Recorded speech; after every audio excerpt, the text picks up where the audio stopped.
السلام علیکم دوستو، جیسا کہ آپ کو معلوم ہے کہ کرناٹک میں لڑکیوں کے حجاب پر پابندی لگائی جا رہی ہے۔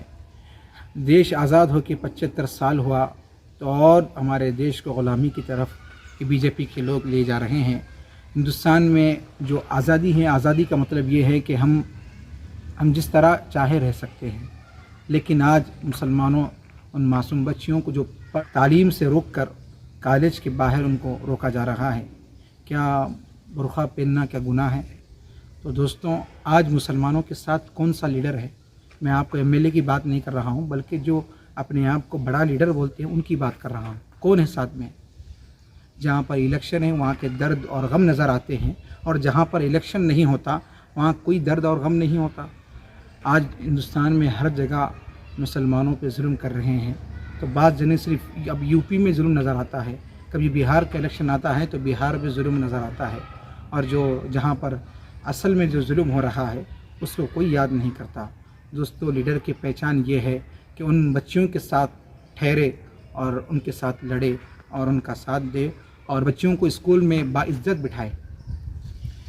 دوستوں، آج ہم کو سی این آر سی میں لا کر کئی لوگوں کے مہینوں تک مسلمانوں کے کاروبار بند رہے اور تعلیم سے عورتوں کو روکا گیا۔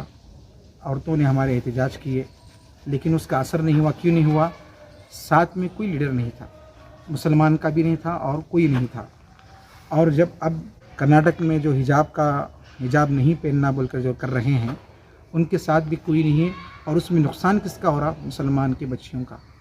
ان کی تعلیم رک رہی ہے، وہ بچیاں جو سکون سے تعلیم حاصل کرنا تھا وہ سڑک پر ہے۔ تو دوستوں، غور کرنے کی بات ہے۔ تو مسلمانوں کو ایسے کام کر رہے ہیں کہ بچیاں ذہنی طور پر پڑھائی سے دور ہو جائیں اور دوسرے قوم کے بچیاں آگے چلے جائیں۔ تو جو بھی اپنے آپ کو لیڈر کا دعویٰ کرتے ہیں، مسلمانوں کا رہنما سمجھتے ہیں، میری ان سے درخواست ہے ہم سب کی کہ کرناٹک میں جا کر ان بچیوں کا ساتھ دے۔ ایسا نہیں تقریر میں بولنے کا نہیں، بلکہ زمینی طور پر ان کا ساتھ دے۔ اور دوستوں، جب پہنے تو مسلمان کی بچیاں، بی جے پی والوں کو ہو رہا کیا؟ اگر آپ کی بچی نہیں پہننا چاہتی تو وہ ان کی آزادی ہے، وہ ان کی ہم تو مسلمان کی بچیاں تو نہیں بول رہے کہ آپ حجاب پہنو۔ حجاب پہننا ہمارے مسلمان بچیوں کا حق ہے، اور انشاءاللہ قیامت تک پہنیں گے۔ اور میں الحمدللہ کہ ہندوستان کے خواتین ایسے مقدس خواتین ہیں کہ حضور صلی اللہ علیہ وسلم فرمائے کہ ہندوستان سے مجھ کو ٹھنڈی ٹھنڈی ہوا رہی ہے۔ آج دیکھیے آپ سعودی عرب میں دیکھیے، حجاب کو ختم کر رہے ہیں، حجاب ہٹا رہے ہیں، اور کوئی کہتا ہے کہ حجاب ہمارے لیے ایک زنجیر ہے، غلامی ہے، اور پاکستان میں دیکھیے آپ کہ حجاب کو ہٹائیے بول کر احتجاج کرتے ہیں۔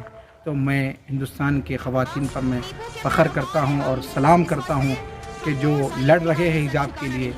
حضور صلی اللہ علیہ وسلم نے حق فرمایا تھا کہ ہندوستان سے ٹھنڈی ٹھنڈی ہوا آ رہی ہے۔